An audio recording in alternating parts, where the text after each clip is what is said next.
Today's lesson is section 5.2, and yesterday we were introduced to systems, which you know are two equations, and we were graphing them to solve for that point of intersection. But I'm going to show you today that that doesn't always work, so that's why there's another method to solve systems, and it's called the substitution method. So before we get into the substitution method, I just wanted to show you real quick why graphing doesn't always work, like what we did yesterday. So in example number 1, these two lines, if I were going to try to solve these by graphing, notice that their slopes are so similar that they don't actually intersect on the graph that we're given. So that could be a problem, where they don't intersect. And then the second system is, notice that it's kind of looks like it's on this point, but it's not quite. So that's another problem when we're trying to solve by graphing, is that they're not always on a perfect ordered pair, so it's hard to get the ordered pair. So that is why we need a second method to solve these systems, and that's why we're going to talk about the substitution method.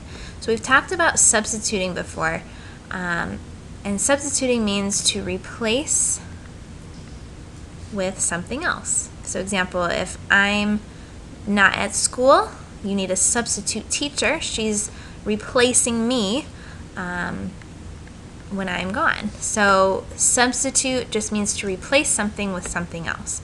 So when we're doing the substitution method, I'm always going to mention this Teechart. That's really going to help you stay organized. It's not mandatory, but I have found that it's the easiest way to keep yourself organized when you're trying to solve these systems. And the substitution method should usually only be used when you have x or y by itself. And you'll see what I'm talking about in a minute. So let's do some examples. So go to the second page here. We have some systems just like we had yesterday, but we're not going to graph these systems because they either don't touch or they don't touch at a nice spot. So it's going to be easier than graphing to do this substitution method. So whenever you are asked to do substitution method or you're choosing to do substitution method, always start with a Teechart just like this. So you're going to take both of your equations in your system, and you're going to put them at the top here. So I'm going to take my first one and put it over here, and my second one over here. Okay, so this one is nice and straightforward because it actually already gives you one of the points. And remember, when you're solving systems, your whole job is to figure out where do these two lines intersect. What is the ordered pair?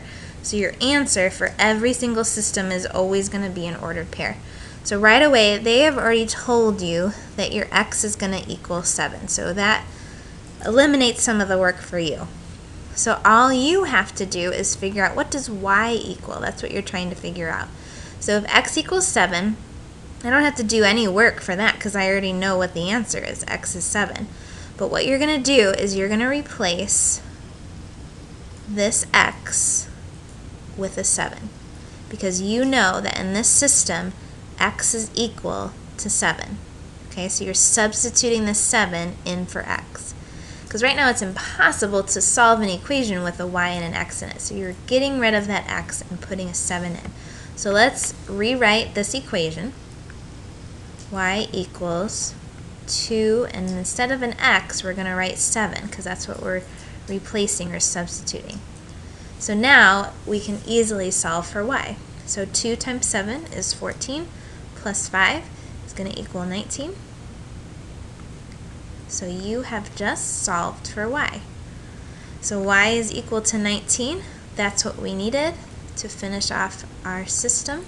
So you have solved this system of equations using the substitution method. So if I were to graph those, that's where these 2 points would intersect. All right. I'm going to have you guys try example number 4. Okay, it's just like example number 3, but let's do one that's a little bit more challenging. Let's look at example number 5. So if you're going to be solving by substitution, remember, always start with this T-chart. So you're going to take your two equations, you're going to put them in your T-chart. So my first equation is going to go here, and my second equation is going to go over here. And notice that this system is a little bit more challenging because it isn't as straightforward. It doesn't give you y equals something or x equals something. You're going to have to do a little bit more work here. Okay, so let's take it slow. But what you're going to do is you're going to look for the equation that has a variable by itself, which would be this first one. So it's telling you that y is equal to 3x. So you can't solve this equation with an x and a y in it. Okay, you can't solve this one with an x and a y. But if we take this 3x and substituted it in for y, because this is what y equals, that would eliminate our y.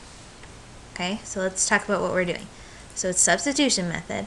You know that y equals 3x. So you're going to take this 3x and substitute it in for y, because this is what y equals. Okay, so let's rewrite it so you'll see why the heck we're doing that. Alright, so if we rewrite this, we would have 9x minus 2, and instead of writing y, we're going to write 3x, because that's what y equals. So we're going to write 3x equals negative 18. So all we did was substitute our 3x in for y and rewrote our equation. Now it's a much easier equation to solve because we just have x's, no y's. So let's just simplify this equation. So we have 9x, we have negative 2 times 3x, which would give you negative 6x equals 18. We're just going to combine like terms. So we have 3x equals 18. Finish it off, so x is equal to 6. Okay, remember when you're solving systems, your final answer is always going to be an ordered pair. So what you solved for was x, so you're going to put that in for your x. And your job is to now figure out what the y is. So this is why this one's a little trickier, because you have to now substitute this, our x, in for this equation. So now we know what x is, so we can substitute that 6 in for the x to find the y. So let's do that. So y equals 3 times your x is equal to 6. So 3 times 6 is 18. So 18 equals y. So this one you have to substitute 2 times in order to get your x and your y. So you substituted this in for y, and you substituted this in for x. Okay? So a lot of work for this one. We're going to try this one together. If you want to try it on your own, go for it. But you should all be able to try example number 4 on your own.